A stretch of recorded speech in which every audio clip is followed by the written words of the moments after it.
Hello! You already save a lot of money every year thanks to our videos, so save on car parts too. Buy them on the Mr. Auto app. Shipping is free. Turn your engine off. Lift the wiper blade arm up. To remove the wiper blades, put pressure on the stud and simultaneously slide the blade outwards.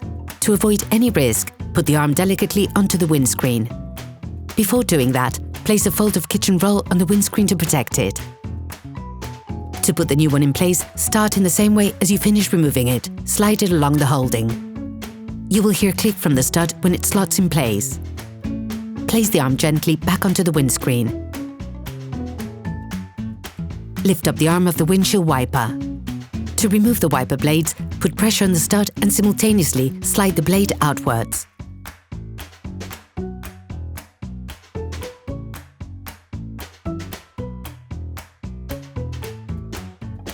To put the new one in place, start in the same way as you finish removing it. Slide it along the holding. You will hear click from the stud when it slots in place.